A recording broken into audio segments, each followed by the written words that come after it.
All right. Well, last time we basically went through the occupation of Wounded Knee, and there's something that came up last time. I don't remember if it was Gene or High that asked about agent provocateur and federal, like the head in the Black Panthers, and I remember saying that I know there were some. One, and I knew this, but it just flew out of my head at the moment. The guy that was Dennis Banks's chief of security for AIM throughout the whole occupation of Wounded Knee, and before that, the occupation of the BIA. When everything was over in 1975, they found out he had been on the payroll of the FBI for years. No way. Yeah. So I do remember. Oh my gosh! It's not paranoia if they really are out to get you. Although, unfortunately, that can get expressed in some terrible and brutal ways. Like I mentioned, what happened with the Panthers in New Haven, Connecticut. And Gene brought up Anna Aquash. So I'm going to talk a little bit about what happened on Pine Ridge after the occupation was over. I'll talk about Anna some and Leonard Peltier. But the immediate aftermath, is that they just started arresting people, and they took an approach a little bit differently than they had taken with previous radical groups. Their approach was they didn't really try that hard to build a strong case. They just wanted to arrest as many people as they could and make them go through the process of the court system. And what that did was it essentially paralyzed the organization and crippled it, because they're not just their leaders, but their supporters. There were like 500 or 600 people arrested in the aftermath of Wounded Knee, and 92% of them were acquitted. But they still had to pay for their legal defense, and that took up a lot of the money that the organization had raised. They still had to go. They had to be focused on that instead of focusing on moving forward with the next things that that they could have done. Dennis Banks and Russell Means were tried together. They were tried several times, each of them, on several different charges, and they did wind up in jail. Carter Camp wound up in prison. Leonard Crowdog, who was the medicine man who never picked up a weapon, wound up in prison. Sarah Badheart Bull, whose son Wesley, whose murder was kind of what had started all this. The guy that killed him was acquitted, the white guy. She was sent to prison for over a year for assaulting the police in that confrontation at the Custer courthouse, where they had on camera the police choking her with nightsticks. Yeah. It reminds me of, I mentioned to y'all I think the Dan sisters, who are, I think Shoshone. Mm-hmm. And the government was trying to get their horse ranch, because it turns out there was gold on it. On one occasion, when they were trying to take all their livestock, their brother, there was two sisters and a brother. The brother, in protest, set himself on fire, and the cops beat him and put it out. Oh my God. And then charged him with assault and sent him to prison. They didn't hit anybody. I guess they bruised their hands beating him, and he went to prison. So that's that kind of thing, right? And That is crazy. yeah, and then once the AIM people were gone, Dick Wilson, the tribal chair, who was so corrupt, just kind of had free reign for a couple of years. And he had his goons, guardians of the Oglala Nation, that exacted retribution on any of the Oglala people there who had supported the occupation. And it was during that time period, that 2 or 3 year time period, that 60 people, over 60 people who had opposed him politically, opposed his chairmanship, were either murdered or disappeared. So if you're there on the reservation, and AIM still had a presence there, you've still got the feds doing all this stuff. You've got the tribal government, all this stuff, and the violence. If anything, it ratcheted up. There were several AIM members who wound up being killed. There was a member of the tribal council who supported Dick Wilson, who died mysteriously, and Wilson used that basically as a casus belli, even though evidence seems to indicate that his death was an accident. But all that stuff is going on. And let me see here. I only have a couple of slides tonight, but I will share them with you. Let you take a look here. This is no doubt someone that you are familiar with. Leonard Peltier. By the way, if you ever notice when there are Native Americans from the northern plains that make the news, a lot of times they have French names. And that's because many times they had an ancestor who was a French Canadian fur trapper. So there's a strong French influence for a long, long time. One of the compatriots of Leonard Peltier was Robbie Rabideau, for instance. So Peltier was not a leader in AIM. He was more of a foot soldier, which they had many.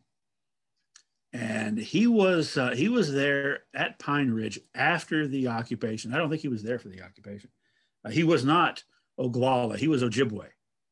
And he had traveled down, joined up with AIM. And there was this incident that took place in June of 1975 with 2 FBI agents who are pictured here, Ronald Williams and Jack Kohler. They were looking for Jimmy Eagle, I think was his name. He was an Oglala tribal member, young guy who worked on ranches and stuff, on suspicion of assault and having a stolen vehicle. And they saw a vehicle that looked like his, and they started following it.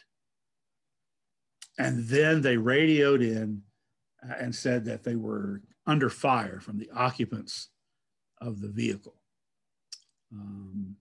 And other FBI agents came as backup. The first guy that got there got pinned down by gunfire. And these 2 guys were shot. There were 123 bullet holes in their car. And then they were finished off, like the coup de grace execution style, shot in the head. There were some witnesses who had claimed that there were these 3 guys that had been seen in the area. Leonard Peltier, Robbie Rabideau, and I forget the other guy's name. And so they were the chief suspects. Peltier actually had people come forward giving him an alibi. But it turned out that he got treated differently than the other 2 guys because they split up. He went off on his own. The other 2 guys went off separately and joined up with some other people. they were in a van. Their van caught on fire in Kansas. And when the cops got the van, they found the rifles of these FBI agents in the van. Peltier made his way. Actually, he joined up with Dennis Banks, who was traveling around the country in an RV that had been donated by Marlon Brando. So there's like half a dozen AIM members. Peltier joins them, and the cops are looking for him. And also present was this lady, this young lady, 30-year-old Anna Mae Aquash, who was Micmac from northeastern Canada. And she had gotten involved in the movement with the occupation of the BIA in 72. And then she had gone out and she had been at Wounded Knee. And she became, by 1975, she was in a romantic relationship with Dennis Banks. So she had already been arrested a couple of times and let go separately from the other people who were arrested. She said that the authorities did that to cast suspicion on her, which is exactly the sort of thing that they often did. Some people began to wonder if she was also an FBI informant, because this is right after they found out about that guy I mentioned, right? So they're there in the RV. The cops raid the RV, and Dennis Banks and Leonard Peltier escape on foot, but everybody else got captured, and she got arrested again. This was in December of 1975. And then she was released shortly thereafter. And she met up with some friends in Denver and got a ride to Pine Ridge. She went to Pine Ridge and was never seen again. They found her body out in the desert. About 2 months later, I think it was late February, when the snow started melting a little bit, and she had been shot in the head. It took a long time to figure out what had happened, but eventually 2 AIM members from Pine Ridge were arrested and convicted of her murder. The most recent one was just a few years ago. And then a third person, a woman, was convicted of helping them, getting them the weapon. And it was all a matter of suspecting that she was an informant. Now, of course, we have no way of knowing if she was or not. It really could have been either way, but she was brutally murdered. She had 2 little girls, one of whom I saw had appeared not too long ago at Austin Peay University, speaking about this. So that's definitely like, it didn't make huge national headlines, but for anyone paying attention, Peltier eventually did, but for anyone paying attention, this kind of put kind of a bit of a sour taste in their mouths about the movement. But it really is a reflection of how violent things got from both sides after the occupation, and the pressure that was brought to bear on the Oglala people in particular, who were at Pine Ridge, who were opposed to Dick Wilson and who had supported the occupation. Her body was found, by the way, in the town, near the town of Wanblee, which is Lakota for eagle, which is a little town in Pine Ridge, which is where our friend who sat in one time, Valerie, who lives in Alabama, that's her hometown. So I'm hoping that next week, when she's our guest again, along with others, maybe she can tell us a little bit about the atmosphere when she was little in that area, and whether any of this stuff, I'm sure it did, filtered down to her. Well, The last big thing that AIM was involved with was 1978 or so. It was a march across the country. Then they did another one in 1990. They're still around. They no longer are involved in the kinds of direct actions they were in the late 60s and early 70s. And I'd recommended a book about that time period called Like a Hurricane by Robert Warrior. It came out in 1995. It was really good, I think, except for the very end when they kind of summed up the consequences of the movement, because they were saying in 1995, it all just kind of fizzled out and nothing ever came of it. So, was it successful? Kind of implying that maybe it wasn't that successful. Although even then, they noted this great quote from Vine Deloria, in which during this time period, right after the occupation was over, he gave great praise to AIM, even though, he was not that as far radical as they were.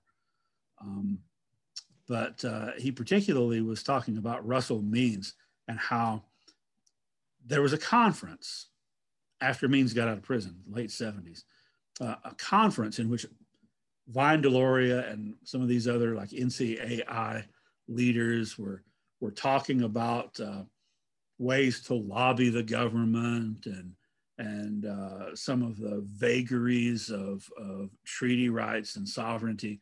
And then Russell Means came and was just this powerful speaker, talking about tying in, quoting Black Elk and Crazy Horse. And Deloria said that he looked around the room and all these native people from different tribes who had kind of been nodding off came alive, and their faces just seemed to shine with pride. And he was saying that's the greatest gift that Russell Means and AIM had given to Native people, was it rekindled their pride, which, makes it very closely connected with Black Power movement and Black pride, right? But I maintain, and I know I mentioned this early on, probably getting ahead of myself a little bit, but I maintain that this whole period, it was a 41-month period between the seizing of Alcatraz and the surrender at Wounded Knee. 41 months from late 68 up until 73. I maintain that all those actions were incredibly successful because they did ignite that flame of Native pride, and that they ignited also a flame of intertribal alliance. AIM started off as some Ojibwe guys, but it grew. There at Wounded Knee, there were people from 40-some different tribes. One of the AIM members who was killed was a young man from Pine Ridge Reservation. The other one was a Cherokee from North Carolina who had traveled all that way to get, and actually got shot the day after he got there. He's the one that was shot while he was sleeping in the church. But anyway, the intertribal unity. And then another big success for them was the fact that they did in fact get the attention of the American public. They got the attention. In fact, now I'm gonna see if I can find this. Bear with me for a second. I'll keep it on here. I'm gonna see if I can find that great quote. While you're looking for that, Troy, I just want to say that as an activist, I consider myself successful just for standing up, because a lot of times I don't get what I'm working towards, but at least I can say I didn't just let it happen and say nothing. That's right. That's true. That's good thought. It really is. And that can inspire other people. Well, basically, I don't think I can find it here, but he had said something along the lines of, they thought we were all gone, and they thought we had stopped fighting. And they thought they thought that all American Indian history ended with the massacre at Wounded Knee in 18. Mm-hmm. And yet, I remember what it was. They did a ghost dance during the occupation, which the ghost wow. People on the Pine Ridge Reservation and other reservations were doing in 1890 that freaked out the government. Basically, just doing this this dance with special ghost shirts, appealing to the powers of the heavens to renew the Indian peoples and to sweep away the white people. So they did one, and so he was saying, they thought we were all gone. They thought that the fighting was all over. They thought history ended with Wounded Knee with the ghost dance, and yet here we are at Wounded Knee doing a ghost dance, here, still fighting. And in the speech, he was saying that was the most important message that they got out was, for one thing, Indian people still exist. And for another thing, they are still fighting. Okay, I'm gonna go through my files because I've taken a picture, see if I can find the right one. A quote that I found that was really good, if I can get up here far enough. I may have lost that one too. Ha! Anyway, there was a memo. Oh, here it is. I'm going to read this to you. This is a memo from the Pentagon that was written to the director of the Directorate of Military Support. And this is what they said about the occupation while it was going on.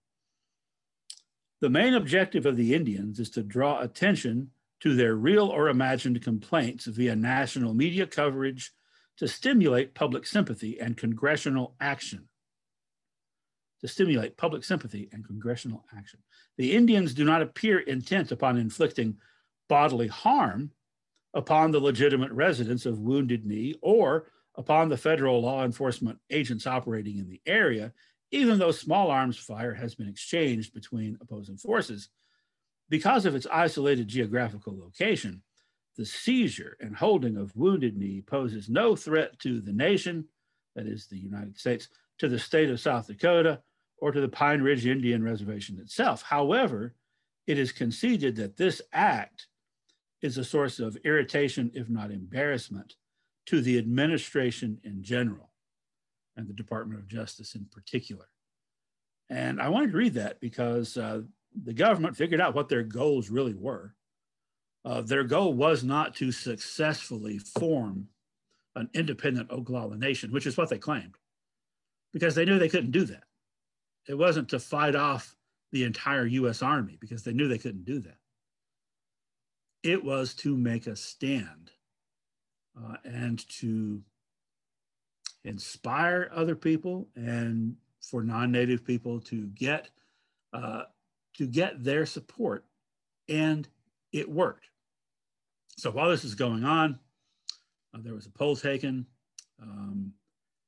51% of the American public supported the goals of AIM at Wounded Knee. So that's just a little more than half. I didn't see the whole thing, but there's always a certain number that are undecided. So quite a few more Americans were in favor of it than were opposed to it. In fact, so far as the overall goals, not the action of seizing the area there, but the overall goals, 92% of Americans supported. 92% of Americans didn't know about any of this stuff, never would have known about it if not first for Alcatraz and then for Wounded Knee. Because Wounded Knee, unlike the occupation of the BIA, that didn't get a whole lot of press coverage because it was like 3 days before the election. There were other things making the news, but people were watching this. And people were like, oh, wow, there really are Indians still around. And they have all these problems and these issues. And it's really kind of our fault. And somebody should do something. Well, why do we get so pissed off then when it's an African American issue? Oh, I'll get to that. And then it's like, oh, well, we I'll just get to that. don't have any sympathy. Okay. Again, I think one of the nights that you weren't here, I kind of gave that away, my thoughts on that, but I'm going to revisit it. Okay. So they're trying to get sympathy and they're trying to get congressional action.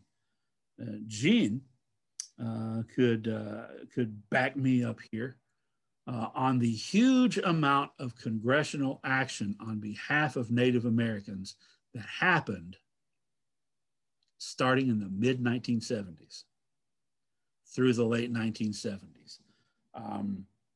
There was a congressional action that allowed tribal governments to have final say over the disposition of the resources on their reservation, that allowed them to have the final say on how money was spent from the government to them on their reservation, final say on educational matters. There was an act passed that guaranteed Native Americans freedom of religion, which is crazy. Mm-hmm. Isn't that crazy? It was the 1970s, it was 1978. They got freedom of religion. They could freely, sundances were illegal. But some people at Pine Ridge did one, not during the occupation, earlier. Some Vietnam vets did a Sundance. But then also 1978, the law that protects Native people from having their children taken away, and that guarantees that if Native American children are adopted, if there's not a family member to take them, they have to first go through the process with their own tribe to see if anyone from their tribe will take them, and if not, any other tribe, before it's open to the general public, so that they will keep their culture. You know, a lot of these guys, even at Wounded Knee, people like Russell Means, grew up in the cities after that relocation project and termination, had lost touch with their culture, which was also a powerful thing at Wounded Knee when they were able to interact with these old elders and medicine men and stuff. But on one occasion at Wounded Knee, they're having trouble getting enough to eat, right? Because there were never fewer than 200 people there. And they had to smuggle stuff. People would risk their lives or risk arrest to come in the undercover of night with backpacks. And they did some rustling from local ranchers. And on one occasion, about half a dozen young Native men had a cow that they had taken, but they didn't know how to kill it and butcher it. And the CBS cameraman that was there had to tell them and show them how to do it, right? Oh my gosh. And this stuff about protecting, adoption rights, which has become sticky in recent years. So that then the law that protects archaeological sites on Native lands. Later, there were laws in the 1980s and 90s that, for example, in the 1980s, the law that led to them being able to have casinos because they're not under the laws of the state that they're in.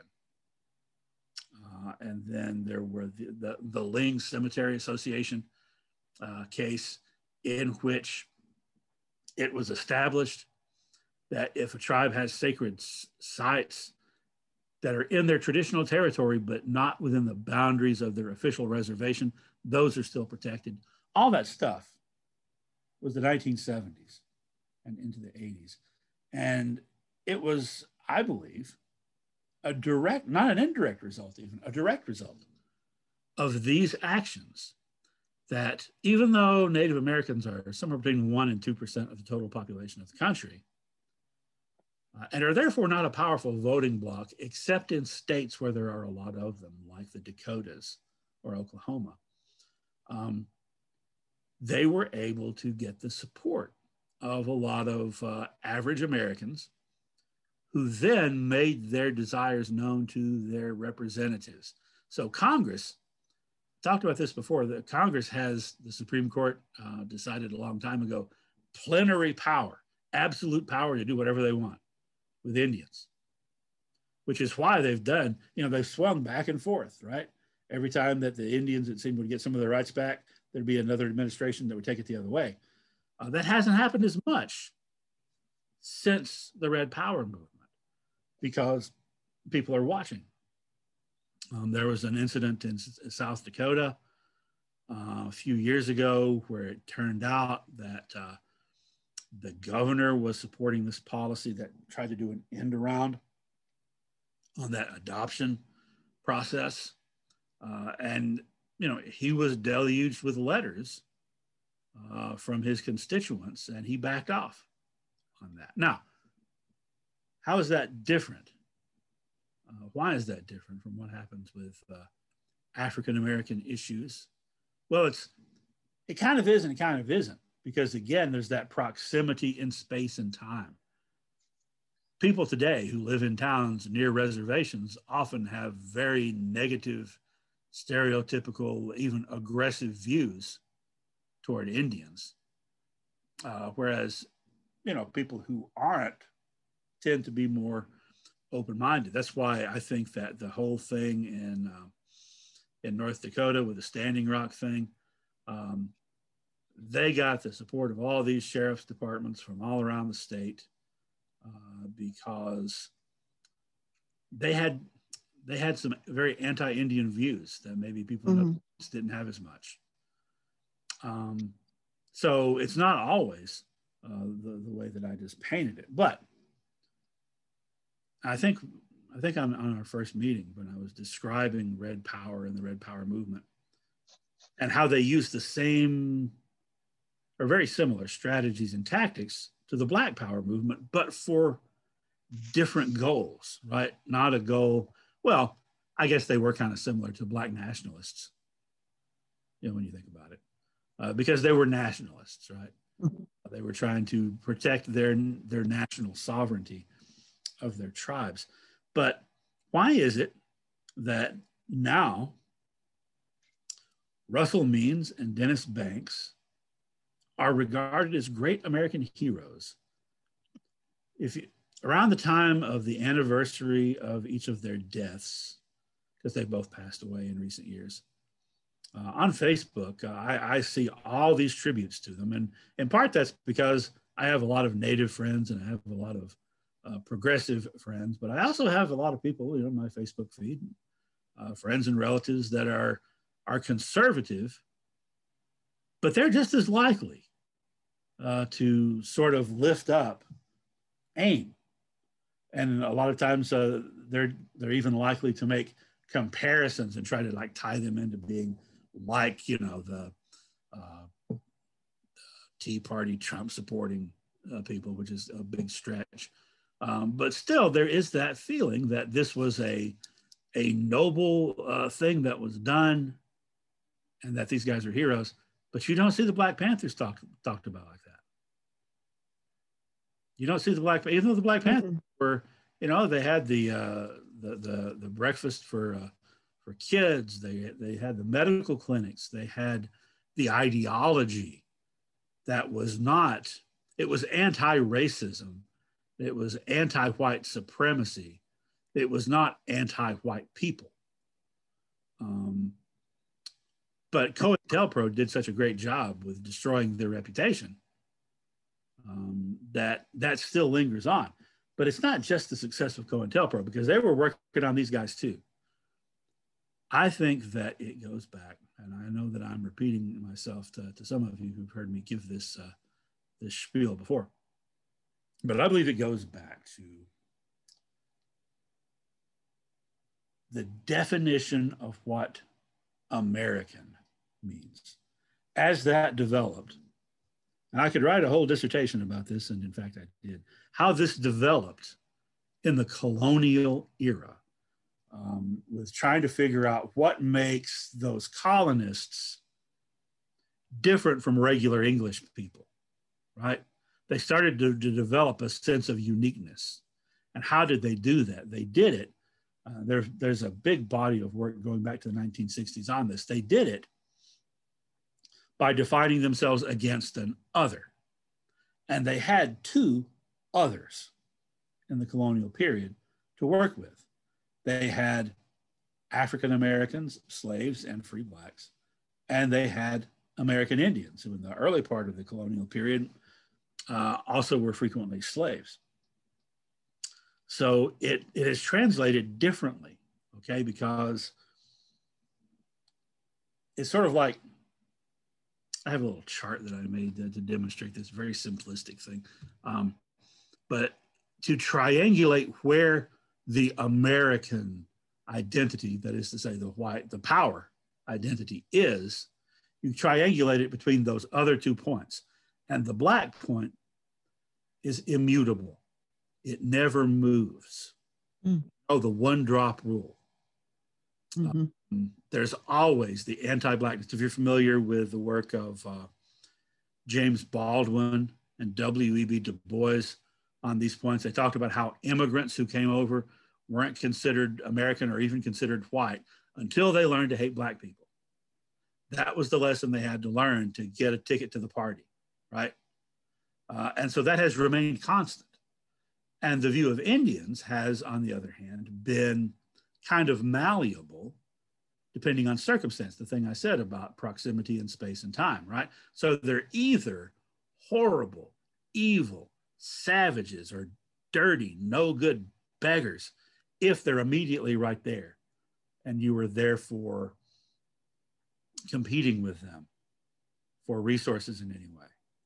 Or once you have successfully removed them or removed so many of them that it's hard to find one, then they rise up and they are romanticized and their identity is assumed and subsumed by the greater America, right? That's why people are so attached to racist mascots, because they're claiming native identity because that makes them more authentically American.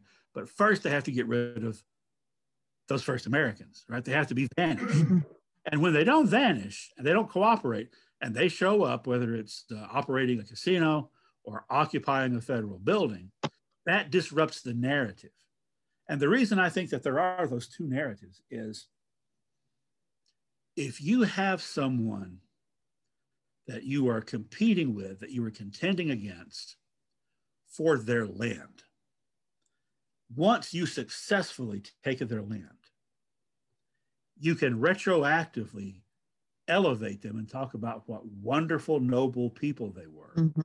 Yeah. But they were just doomed to fall before the superiority of progress. What you're really spitting is a narrative about how wonderful you are, right? You had to be wonderful to defeat these wonderful people who at the time were not considered wonderful, right? So it's a way, almost it's like cannibalism.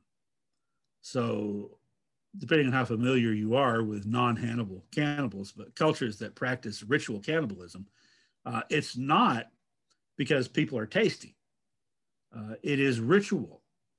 A lot of times it was done when you conquered an enemy who was especially brave, because you want to take his good qualities after you've defeated him and ingest them into yourself, right?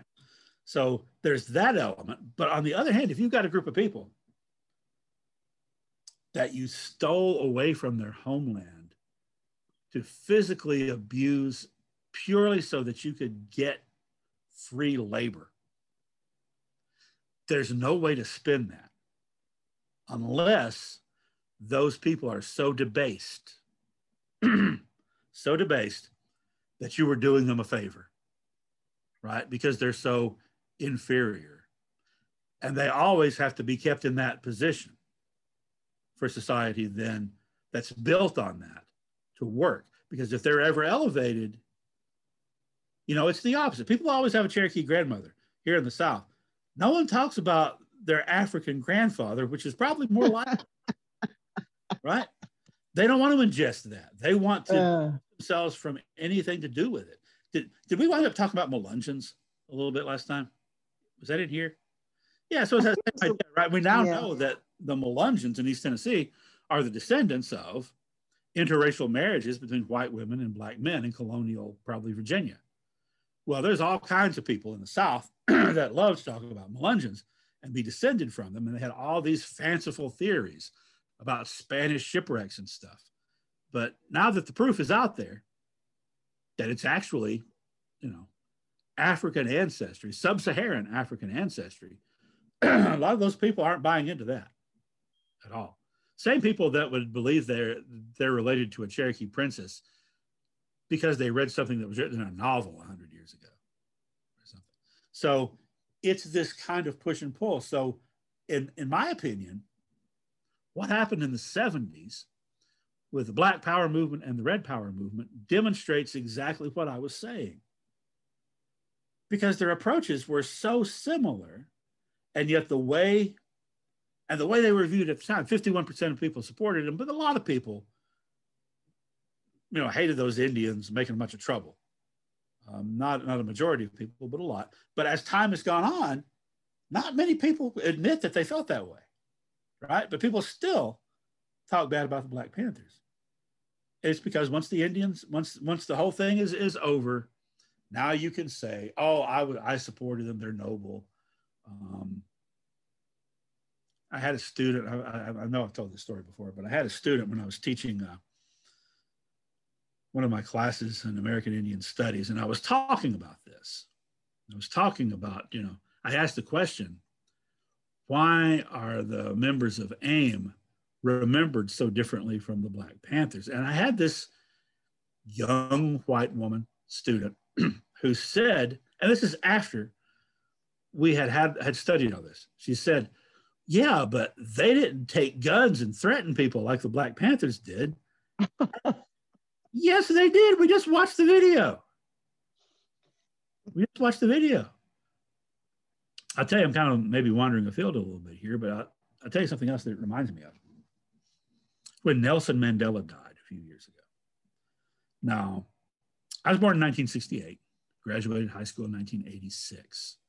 When I was a young man, when I was a teenager, late teens, early 20s, Nelson Mandela was, that's around the time he was released from prison.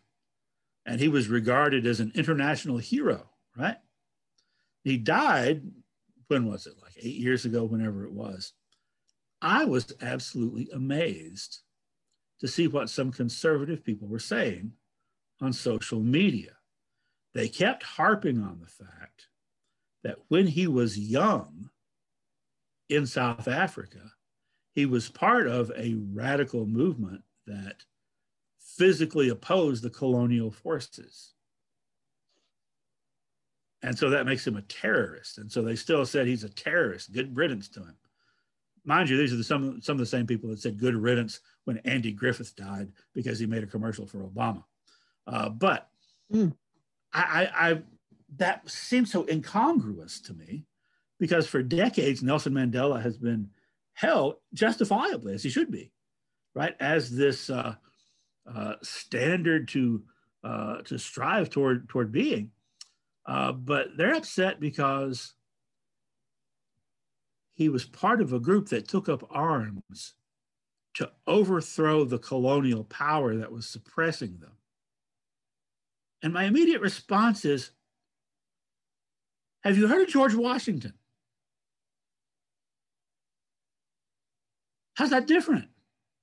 It's glorified and romanticized and heroized if it was white people. And it's even romanticized to an extent if it's red people.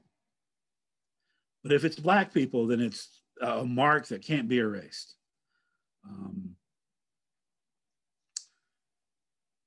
few years ago, right before the Ferguson thing, even starting with the Trayvon Martin situation, as all these incidents were being reported from around the country, not that they were happening for the first time, they'd always happened. No one had just ever reported on them, right? All of a sudden you're hearing reports about the Black kids at the convenience store that the guy started shooting into then because their music was too loud, or the black guy who was jogging, who was shot because there's a black guy running down the street, or the lady that was in a car wreck and she was injured and she knocked on the door for help, and the guy shot her with a shotgun through the door, and over and over and over, and all this stand your ground stuff in Florida and other places, and how it always seems to work out to the advantage of certain types of people, right? I frequently made the comment that I don't doubt that those white people did feel threatened. They didn't justifiably feel threatened.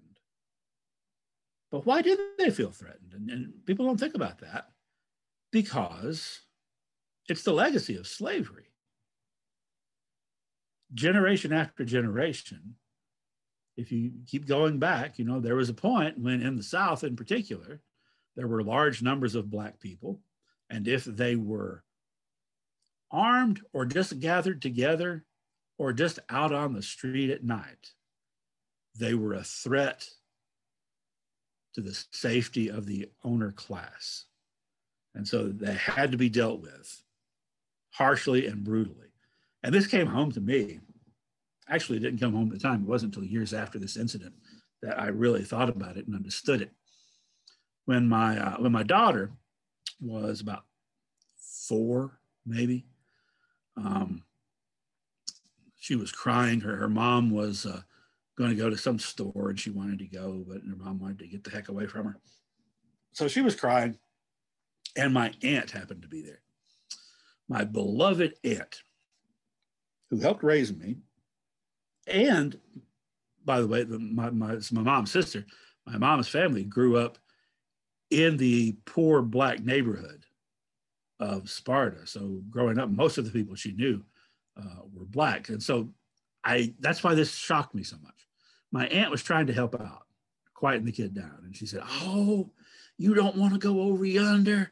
Them colored people will get you." And I was like, what the heck? What the heck are you doing? But later, as I became more educated on these matters, and I thought about it, I'm like, that was her go-to thing to scare a little kid. So what did people tell her when she was little? Same thing, right? What did people tell her parents when they were little, and their parents when they were little? It goes all the way back. It echoes. So it really is not, it doesn't put Native people in much of a better situation, the fact that they're romanticized after you've killed all of them, right? So that's something that I think if more people were aware of, that's how it works. That's how the structure works. And it got more complicated. It got more complex in the 1800s when so much Mexican territory was taken away. And all of a sudden you have a lot of Latinx people suddenly that are part of the process, and immigrants coming from eventually places other than Western Europe. All that kind of complicates the thing. But the basic foundation of it is that red, black, and white structure that got kind of adjusted a little bit here and there as more racial groups got put into it. But there was everybody's familiar with W.E.B. Du Bois' Soul of Black Folk and Black Reconstruction. If you haven't read that, you need to read that. But most people aren't aware of an essay he wrote called The Souls of White Folk, in which he talked about this, 1917 or so. He talked about the fact that white people don't actually have an identity unless measured against an other. That they have to have that other, and that other has to be lowered in order for them to find their identity of who they are. You know, there's not a big move toward like a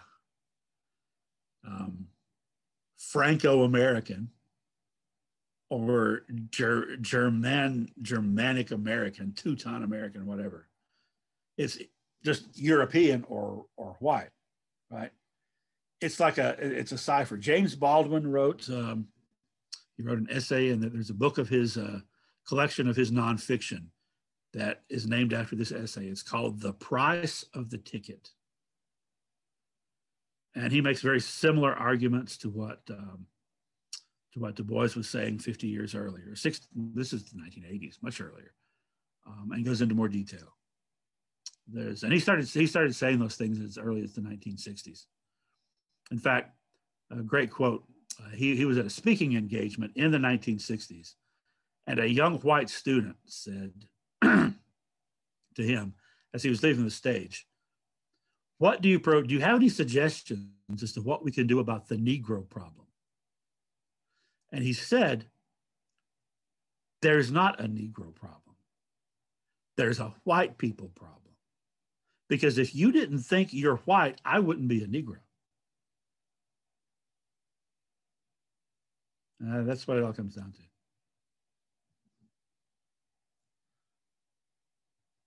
All right. Well, I think I covered my material, except to say that all of this also laid the foundation for things like the Keystone pipeline protests, and well, before that with the actions of the Dan sisters, and Standing Rock. Standing Rock was, for one thing, at its height, the largest gathering of Native American people since the Little Bighorn. But it was also, it brought together activists from every tribe and allies as well. One of the cool things about it is that the Crow Indians showed up with some supplies, and the Crow and the Lakota still don't like each other. They're ancestral enemies. The Crow hated the Sioux so much, they fought on the side of the U.S. Army against them. Hey, we're gonna kill some Sioux people, let's go. They showed up, and the Lakotas welcomed them. That was a big moment, very big moment. A big moment for pan-Indian unity, which is another thing that the Red Power movement, I think, really laid a good foundation for. And with that, I'll answer questions or entertain suggestions or whatever. One thought I had at the time about Standing Rock in general is just a great expression of solidarity. You know, the Standing Rock principle is you can't arrest 10,000 people. Yeah. They had so many people there. Of course, that got hard, especially during the winter.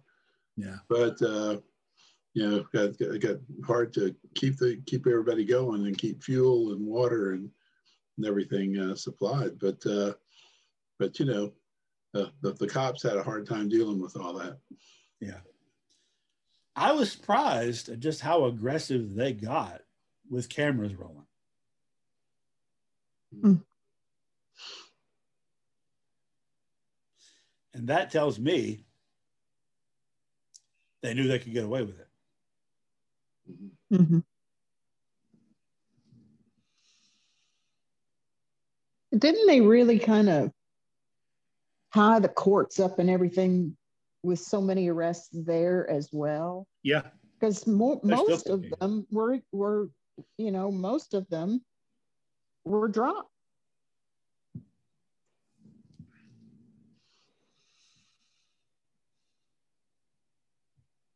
I think it's funny too, something you brought up about the race too, that, you know, every little drop of black makes you blacker.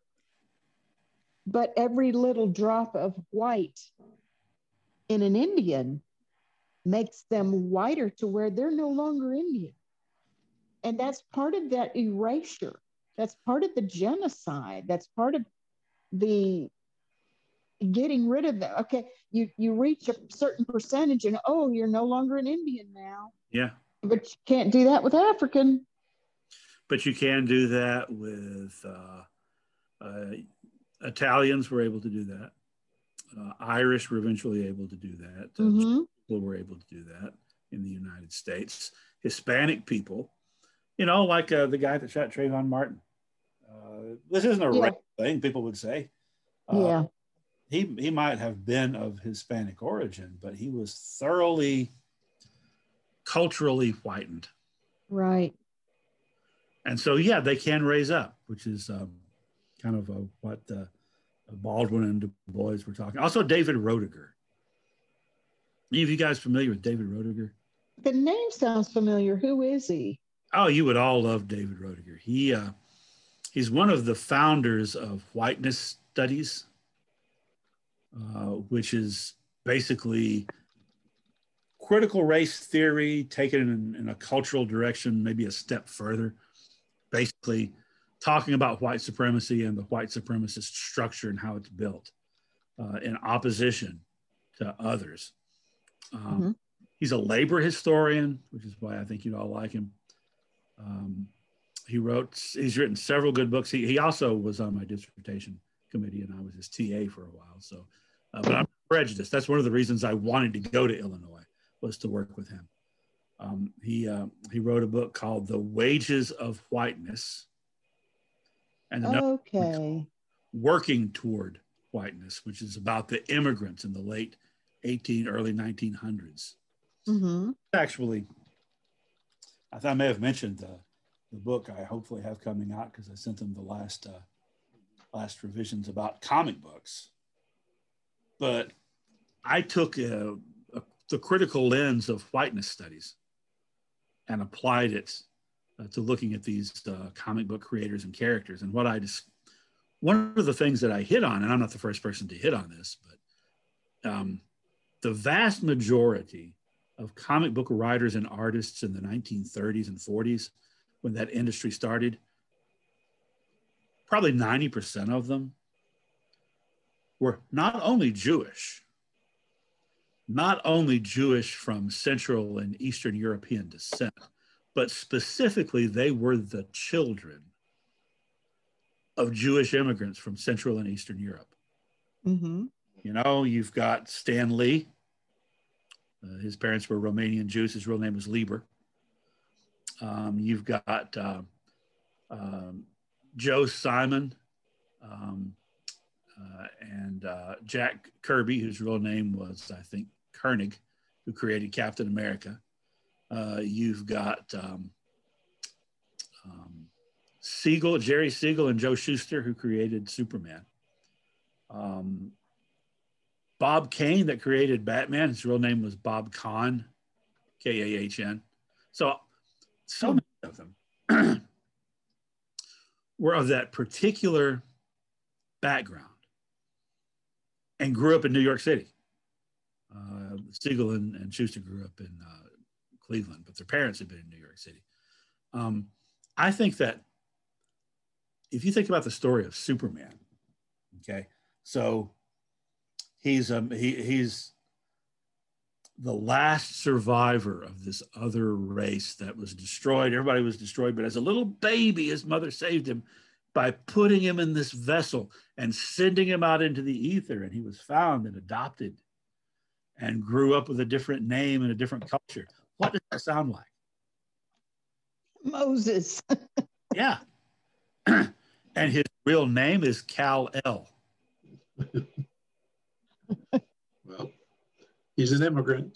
He's an immigrant, yes. But because there was such strong anti-Jewish sentiment in the United States, and because they were going through the process of becoming Americanized and more likely to try even harder than anybody else to show how American they are,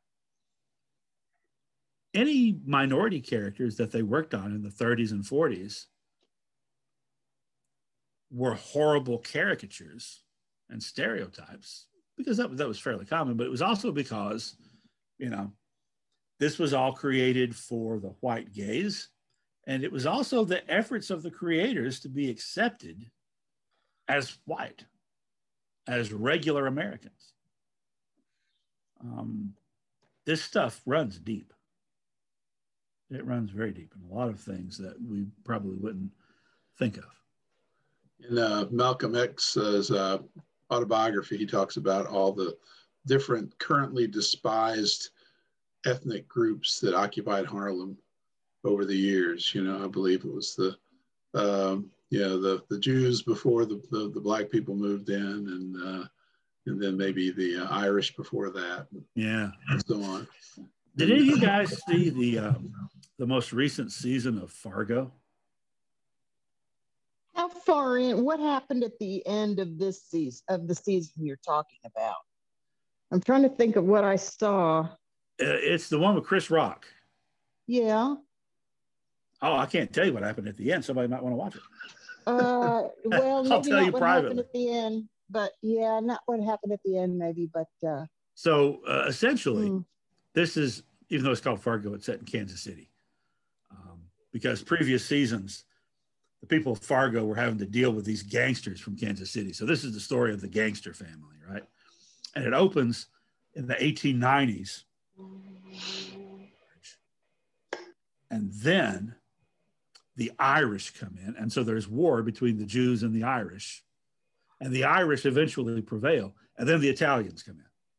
And then there's war between the Italians and the Irish. And the Italians eventually prevail.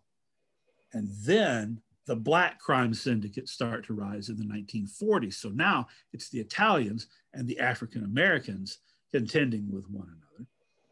And Chris Rock is the leader of the black crime organization. Timothy Oliphant, you're familiar with him from Deadwood, plays a U.S. Marshal. But Chris Rock remarks several times to his antagonists, none of us are white. This is all about all of us trying, all of you trying to be white. We can never be white. And that's why you all gang up on us. And that was whiteness theory put into cinematic practice.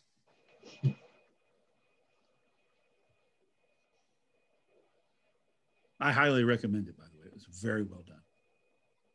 Even if you haven't seen any of the others. It's on Hulu, I think. I wanted to possibly revisit Leonard Peltier for a minute. And I was particularly curious. You talked about how, Russell Means and Dennis Banks, after all of the unpleasantness, eventually gained some kind of honorific status. But Peltier came out of all that in jail and is still there. Yeah. So I didn't really go into detail about how he wound up in jail.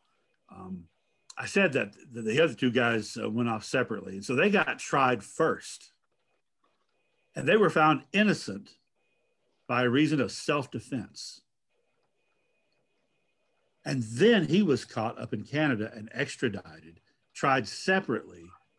And there were all kind of hinky things that were going on, you know, with the evidence tampering, and judge involved chastised the federal authorities for the way they mishandled the case. But he took the fall. And the reason for that is from, I think, the government point of view, because FBI agents are killed. Someone had to pay for that. Someone had to take the fall for that. So he's in prison. He's still in prison, 2 consecutive life terms. But I would argue that at least in certain circles by the 1980s, Leonard Peltier became a cause for a lot of people. A lot of young people who were too little to remember the events of Wounded Knee, people my age. In fact, began to think of Leonard Peltier as one of the leaders of the occupation when he hadn't been there. So there is kind of, even though the government consistently, every administration refuses to let him go, there is some positive sentiment in the country toward letting him. I bet if you took a poll, most people would be heavily in favor of it. But it's kind of like, you know, when I first got to the University of Illinois, And I started, being a grad student was great because we got free newspapers back when they had those things. Free copy of the Chicago Tribune every day. So I was, reading the papers. And right after I got there, there was an effort, this would have been in 2005, to rename the streets where Fred Hampton was killed after Fred Hampton. And there were waves of outrage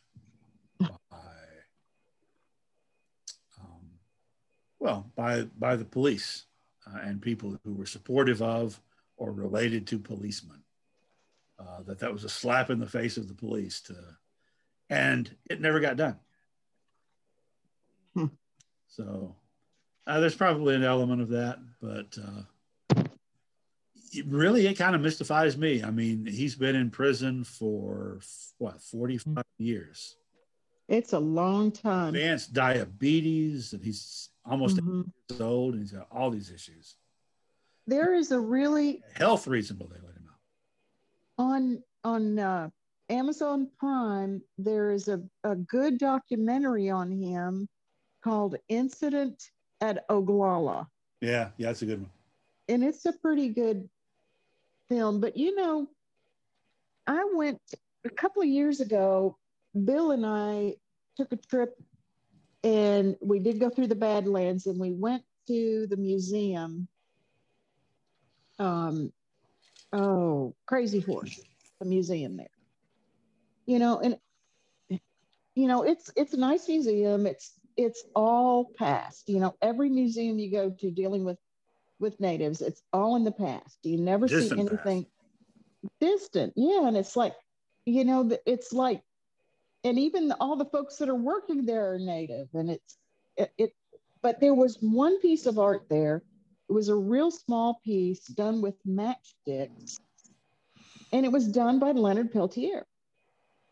And there was nothing that gave it any context, nothing talking about who this person was, nothing.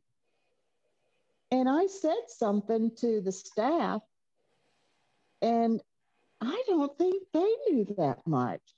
Wow. And it just really floored me, that you don't even know who this guy is and how important he is right here where we're at. And what's been going on over the last 40 years. But I don't know, it kind of bothered me because there were so many natives that were working there.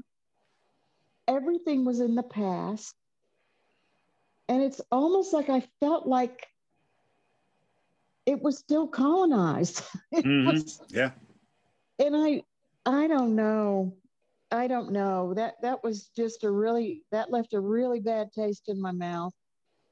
And it seems like every museum you go to that has anything to do with Indians, it is before 1900 for the most part. A year or so, maybe it was 2 years. I guess it was 2 years ago. It was a year ago we all got quarantined. A couple of years ago, Robin and I, on spring break, took a driving trip all through Cherokee country in the East. Right, we started up in northeastern Tennessee, and we went to Cherokee, North Carolina. We started at Sycamore Shoals, and then we went down through, Chattanooga, Trail of Tears, down into northern Georgia and the Van House. Probably 8 different. We went to Fort Loudon Museum. Probably 8 different museums, and watched the little 10-minute videos that each one had. Some of them were pretty old. And there was not a one that didn't infuriate me for one reason or another, because how quite triumphalist the narrative was. Yeah. The exception being at Cherokee, North Carolina. But even places that were run by Cherokees, other places had that, because I think they know that's what tourists expect. So they did have it like that too? Not in Cherokee, but in the Van House. Of course, Yeah. a lot of the supporters of the Van House are not Native people. Some of them are. But the Vans are a special case. Who were they? Who were they? They're part of the group that sold out the tribe and signed Okay. a treaty that got the Trail of Tears started so that they could stay in their mansion. Which So it's like the Vans. and they had to leave. It's like the Vans and the Rosses were the two main. Oh, the Ridges and the Rosses were the Ridges and Ross. Okay. Yeah, so the okay. Vans were part of the Ridge. The Ridges. Okay. Yeah. And the narrative just didn't change it all that much. Yeah. Imagine how frustrating it's frustrating. Frustrating it would be for, Native people. Mm-hmm. It concerns me that, how much are they getting? How much do they know? Just like the kids, not kids. I mean, they were adults that were working that museum. And it's like, guys, what do you know?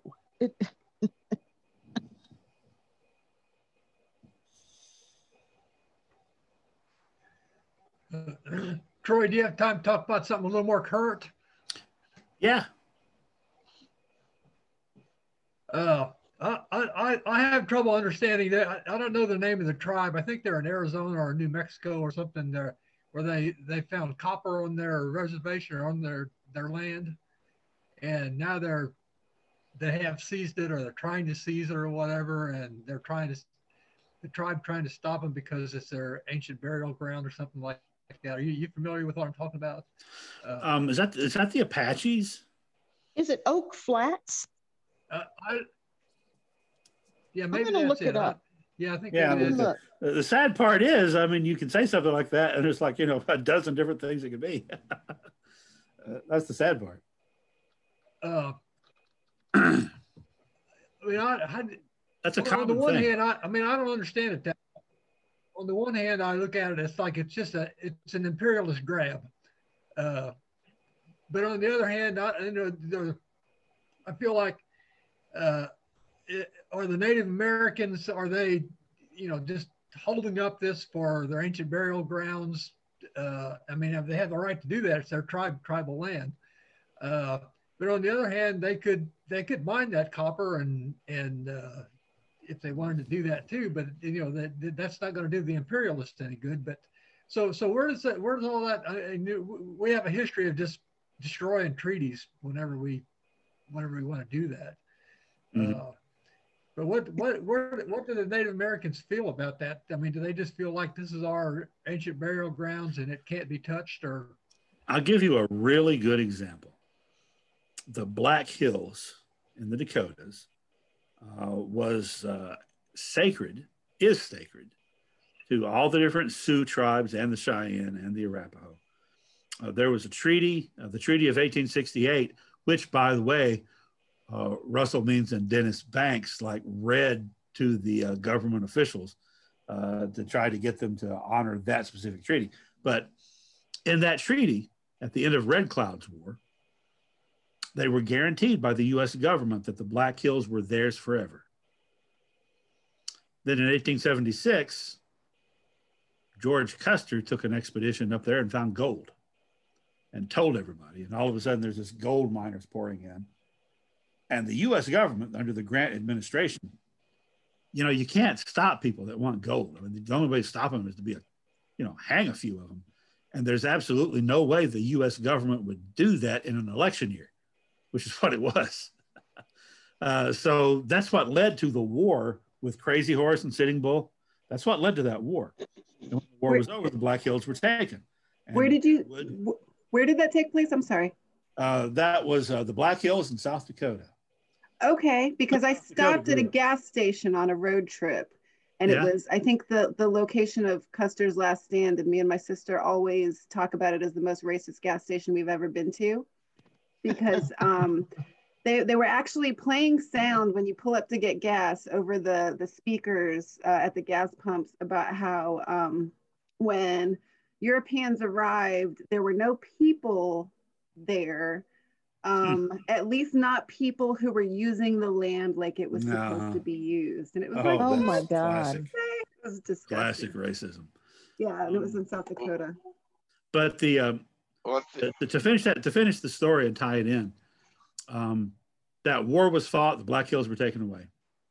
In 1980, the various Lakota groups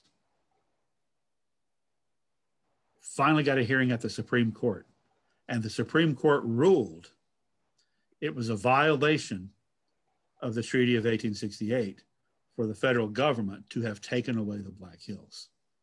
And so that the US government was at fault. And they awarded the tribe, didn't give them the land back, but awarded them a monetary settlement of several $1 million, like $200 or $300 million. They did not take it. And these reservations are desperately poor. They did not take it because if they took the money, they would be relinquishing the right to continue trying to get back their sacred land. They'd rather stay poor. And that money sitting in a bank has been collecting interest. It's up to about $1 billion now. Mm-hmm. They don't want the money. They want their sacred land. Well, now, back to individuals might want it. Back to the situation that Mike was talking about. He correct me, Mike, if I'm wrong here, but I think I know what you're talking about, but I can't remember the name of any of it. But there's two things about that. One was that there's not only a burial ground, but it was still sacred ground where they go every year or go on a periodic basis for ceremonies. Yeah. I think it was related to women coming of age. That's Apache. That's the Apaches. And then it is. It's San Carlos. That's San Carlos Apaches. Yes. Well, the other thing was that, yes, it was for a copper mine, and the mine was going to not even be for a U.S. company. This is another question, Troy. Well, why is Reggie still talking? If there is, okay, so. I'm sorry. Who's Reggie? What were you saying? I was just the other thing about this situation was that the copper mine concession, whatever it was not even going to a U.S. corporation. It was going to a company from, I think, Australia. Yeah.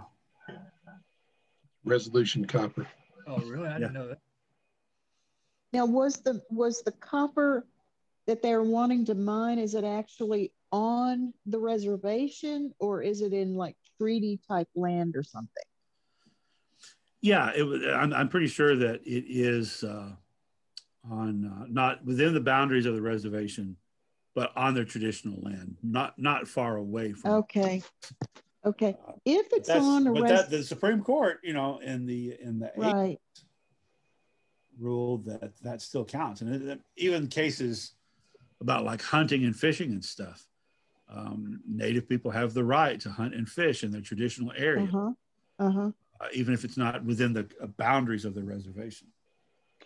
If it is on a reservation, resources on the reservation, it is like oil.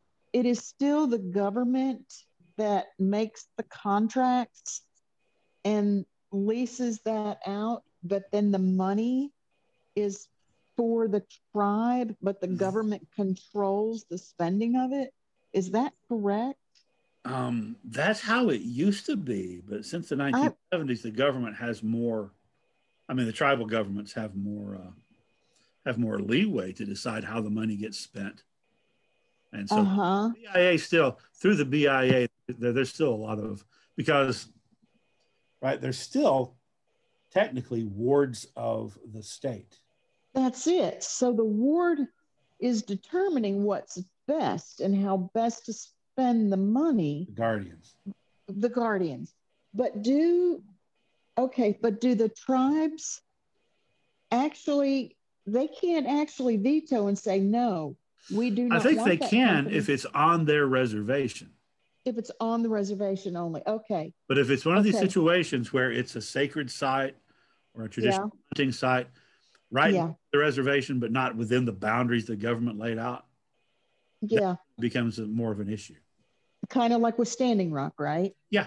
Okay. Now, I mean, the Standing Rock thing, because not only were they endangering the water supply, but they were in this area outside the reservation, but that was the Treaty of 1868.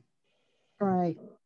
Lands that had not been conceded, that were sacred, ceremonial, and burial lands, that the bulldozers were just. Yeah. It's pretty crazy. Yeah. Well, you know, local governments and state governments still try everything they can to have, hold sway, even though, it's established law that they have no sway. They still try. This just isn't over. This just isn't over. It's just continuing and continuing. Ongoing. It's ongoing. And I believe strongly that if there had not been news cameras at Wounded Knee, which they knew there would be, that was the point. They wanted the news camera. But if there hadn't been, if there hadn't been social media at the beginning of Standing Rock, there'd been a lot of people killed. If no, I think, I think you're right. The uranium with the Navajo, is that on the reservation or not on the? It must not be. The uranium mining, most of the uranium mining that was done was that was going on in a big way in the 1950s and 60s, and they sort of, I think, by the 80s, they were able to cut off some of that uranium mining. They tried to bring it back. But the problem is with coal companies also. Companies with the Navajo and coal companies with the Northern Cheyenne. They're right on the edge of the reservation. So the thing that they do, the runoff and groundwater and all that is going to affect the reservation. Gotcha. Okay, that makes sense. This has been good. I've got to take off. Thanks so much, y'all. I'll talk to you next week. Bye. All righty. Thanks for coming. I teach a whole semester-long class called American Indian Law, in which we get into great detail about these things. Next week, we have several native guests lined up, like we did last time. We can just do a Q&A. Thank you all. Thank you, Troy. I love doing it. See you later. Yeah.